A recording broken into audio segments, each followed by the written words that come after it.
High voltage. I was only 15 when I watched my mother get murdered before my eyes. I could do nothing, only scream as her blood spilled across the cold floor. That was the moment I realized one thing. This world knows no mercy. And one day, they will all pay. The sound of that scream still echoes in my head. It wasn't just a sound, it was my soul being torn apart. I remember the metallic smell of blood, the way the light in her eyes faded as if the universe itself had abandoned her. My hands shook as I reached out, begging her to stay, but there was nothing left. I was just a boy then. A powerless boy. But that night carved something into me, something that would never leave. The man who pulled the trigger didn't even look back. To him, my mother's life was worth less than the cigar he lit right after. I burned his face into my memory, the scar on his cheek, the coldness in his eyes.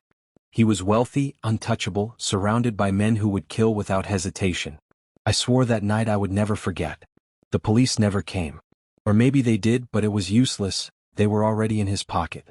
He was one of the city's richest men, a man whose money bought silence, whose power bought fear.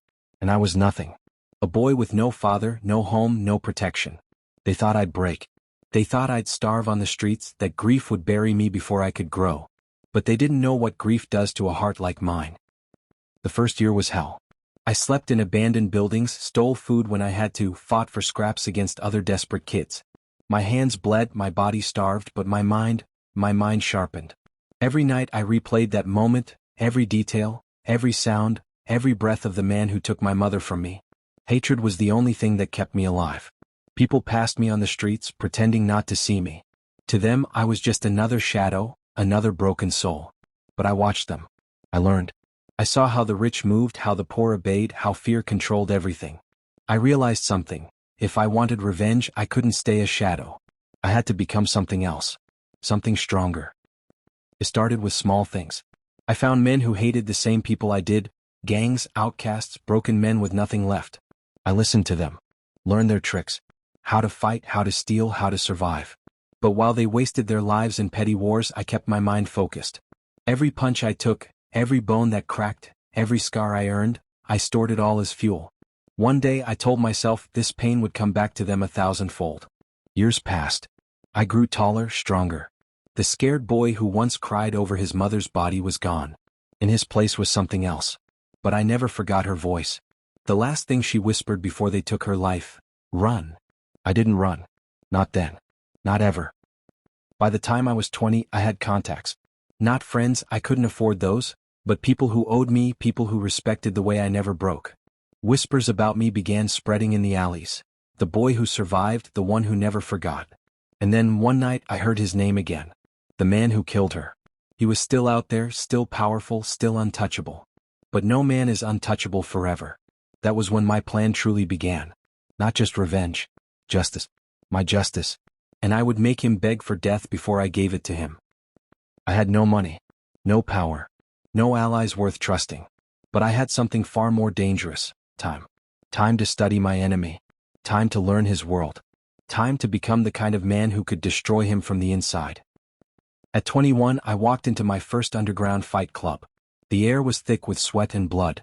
Men roared, money changed hands, and in the center, two fighters tore each other apart. They laughed when they saw me step into the ring. To them, I was still that street rat, a skinny shadow with no chance of surviving more than a minute. They didn't laugh when I broke the first man's jaw, or when I kept hitting even after he was down. I wasn't there to entertain. I was there to build a reputation. A name. Something that could open doors fear would keep locked. For months I fought. Every punch hardened me, every scar shaped me. Pain became my teacher, discipline my only friend. Soon, people whispered about me in back alleys and smoky bars. They called me the ghost. A fighter who didn't just win, he destroyed.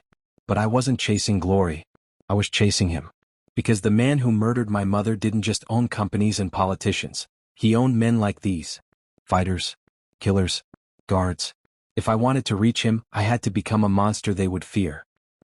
One night, after a brutal match, a man approached me. He wore an expensive suit, far too clean for this place. His smile was sharp, his eyes colder than winter. "You fight with hate," he said. "I like that." I didn't answer.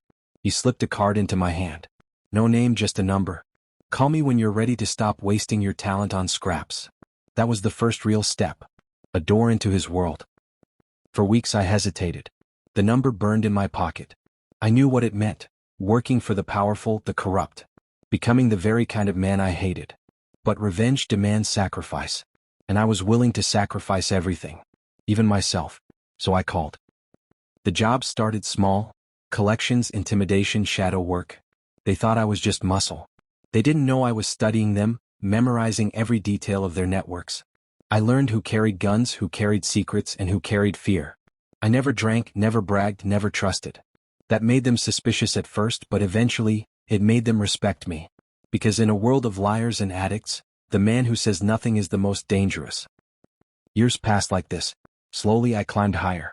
From street thug to enforcer. From enforcer to trusted shadow. And finally, into his orbit. The man who killed my mother. He was older now but still untouchable. His empire had only grown. His name dripped with respect, fear, and power. To the world he was a philanthropist. A man of charity, of vision. But I knew the truth. Behind the polished smile was the same monster who laughed over my mother's corpse. I watched him from the shadows of his mansion. The parties. The women. The politicians shaking his hand like he was a king. And in that moment I swore again, I would not just kill him. I would erase him. But I couldn't strike yet. Not without patience. Revenge is like fire, too soon and it burns you alive. So I waited. I waited, and I built the perfect trap. Revenge doesn't begin with blood. It begins with silence. With shadows. With rot spreading where no one sees it. The man who killed my mother, the world saw him as untouchable. I knew better. No empire is perfect. No king is without cracks in his crown. All I had to do was find them, and dig until the whole throne collapsed. Every tyrant surrounds himself with wolves. But wolves are easy to turn, all they need is fear, hunger, or greed. I started with the lowest. Drivers. Guards. Accountants. I planted seeds, fake whispers, forged letters, staged accidents, that looked like betrayal from within. Men who once trusted each other began to doubt. When a guard disappears you wonder, was he arrested? Or did he talk? When a driver crashes by mistake, you wonder, who cut the brakes? I didn't kill them. Not yet. I just broke the bonds of loyalty that held the empire together. Power bleeds without money. Through underground contacts, I found his offshore accounts. Years of laundering, bribes, and stolen fortunes, all sitting under fake names. One by one I drained them. Not all at once, too obvious. No, I made it look like mistakes, technical glitches, bad investments. Millions vanished without a trace. He screamed at his bankers, fired his accountants, accused partners of stealing. And the cracks spread wider. To the world he was a saint. A man who built schools, hospitals, orphanages. But I knew those schools were money laundering fronts. Those hospitals were filled with dirty deals. I leaked documents, photos, testimonies. Just enough to spark rumors, just enough for journalists to dig. Headlines shifted. His name, once golden, now tasted like ash. Finally I struck at the core. His mind. Late at night, when he was alone, his phones rang with silence. Mirrors in his mansion cracked without reason. Messages appeared in places no one should have reached. One night he found a single photo on his desk. A photo of my mother. Her blood. My younger self screaming beside her body. He burned it. He screamed. He blamed his staff. But deep down he knew. I was coming. The empire was crumbling. His men turned on each other. His money bled away. His reputation rotted. His nights became sleepless. And through it all I never appeared. I was just a ghost. A shadow he couldn't fight. But soon I would step out of the dark. And he would see my face again. The face of the boy he thought was powerless. The face of the man who had returned to end him. For years I was a whisper. A shadow. A nightmare gnawing at the edge of his mind. But shadows are not enough. At some point revenge demands flesh. His empire was already rotting. Men distrusted each other. Accounts bled dry. Journalists feasted on scandal. But still he clung to his throne like a dying king choking on his own crown. And kings never give up power willingly. They fight until the end. So I gave him an enemy to fight. It started with his warehouses. 3 burned in a single week. No survivors. His merchandise, weapons, drugs, blood money, turned to ash. The papers called it an accident. His rivals called it war. But he knew. He knew it was me. The first time he saw me again it was by design. He was attending a gala, hiding behind his last mask of respectability. Champagne flowed. Diamonds glittered. Politicians smiled, pretending not to know the blood that paid for their suits. And then the lights went out. Screams echoed through the hall. A single spotlight cracked the dark, and there I stood. Black coat. Scarred face. Eyes that no longer belonged to a boy, but to something forged in fire and grief. For a moment, silence ruled the room. Everyone knew me. Not by name but by presence. And then I spoke. "Did you miss me?" He froze. His glass shattered in his hand. Blood dripped, but he didn't even feel it. The mask was gone. The fear was naked. I walked toward him, slowly, like death itself taking its time. Guards rushed, guns raised, but each one dropped before they reached me. Not killed, just crippled. Their screams filled the gala like music. And then I stood face to face with him. The man who killed my mother. "You took everything from me," I whispered, my voice low enough that only he heard. "Now I'll take it all from you." Peace. But peace. I didn't kill him that night. I wanted him alive. Because death would be mercy. After that night, fear spread like wildfire. Business partners cut ties. Politicians erased his number. His friends disappeared, afraid of being next. Everywhere he went, he saw me, in reflections, in alleys, in the eyes of men he thought were loyal. I didn't just haunt him. I infected his world. His right-hand man was found hanging in his office. No suicide note, just a single word carved into his desk. Payback. His favorite car exploded the moment he touched the handle, but I timed it so he wasn't inside. Close. Too close. Enough to make him sweat blood every time he turned an ignition. Even his family, those he paraded as symbols of his good life, began to whisper. His son left the country. His wife moved out, terrified. He was a king, alone in a crumbling castle. He lashed out. He doubled security. Bought mercenaries. Paid assassins to find me. But every move he made only led him deeper into my game. The assassins vanished. The mercenaries switched sides. And his security systems, no matter how advanced, were blind whenever I stepped into his house. He screamed at shadows. Fired bullets into mirrors. Every night, he woke drenched in sweat, gasping my name. One night I left him a gift. A single box placed on his desk while he slept in the same room. Inside, my mother's necklace. Stained. Broken. And beneath it, a note. "Your time is almost up. Pray while you still can." He began to break. He stopped attending meetings. Stopped showing his face in public. Even his men, what little remained, whispered that he was cursed. But I knew the truth. He wasn't cursed. He was hunted. So, I would finish the hunt. He had nothing left. The empire he built from blood and betrayal was gone. The politicians who once praised him now spat on his name. His soldiers, his killers, his family, all vanished like rats from a sinking ship. And yet he still breathed. That was his only crime left. I watched him from across the street. The mansion that once roared with parties, with music and laughter bought with blood, now stood silent. Curtains torn. Windows cracked. Lights flickering like dying stars. Inside, he sat at his desk, drowning himself in whiskey, staring at walls that no longer spoke of power. His face was unshaven. His eyes hollow. A ghost of the man who once made the world tremble. But this was not enough. Not yet. I let him feel me before I showed myself. Footsteps in the hall when no one was there. Doors creaking open in the night. Mirrors cracking without touch. He screamed at shadows, begged them to stop, prayed to a God who had long abandoned him. And then, when his breath was sharp with terror, I stepped into the room. No mask. No shadow. Just me. "You remember her, don't you?" I asked, placing my mother's photo on his desk. "The woman you stole from me." His hand shook. He reached for his gun, but I kicked it away before he touched it. I didn't kill him.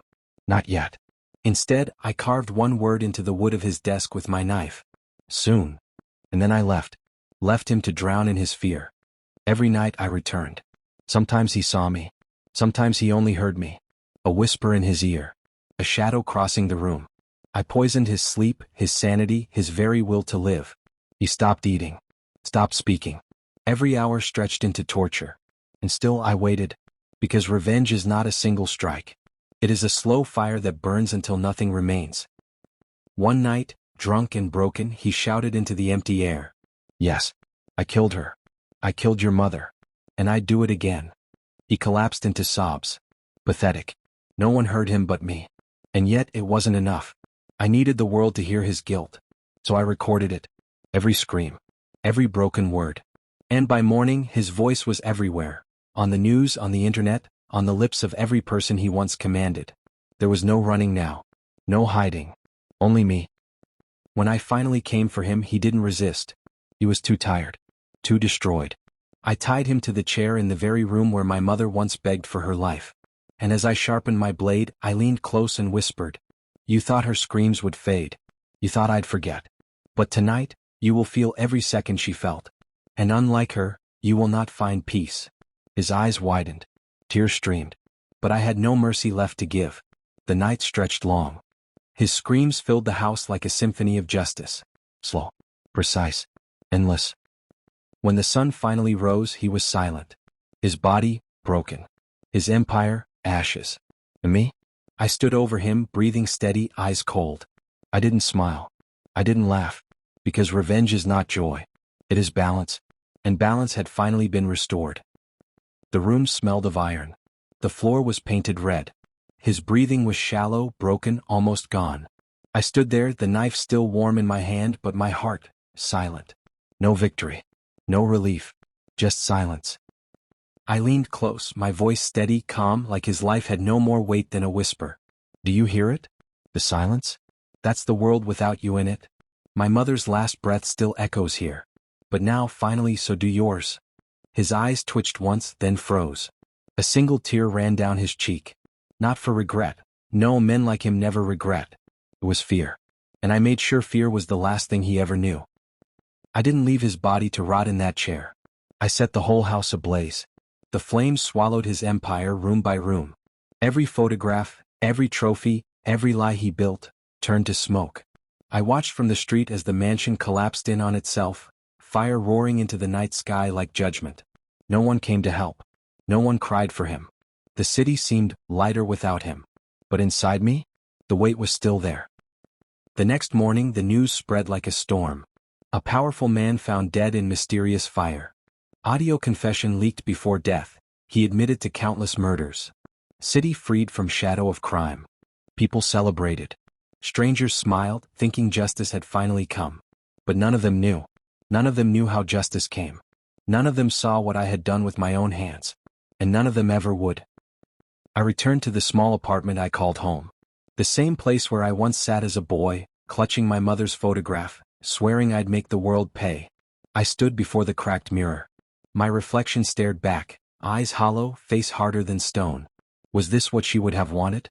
Would she have been proud of me, or afraid? I didn't know. And maybe I never would.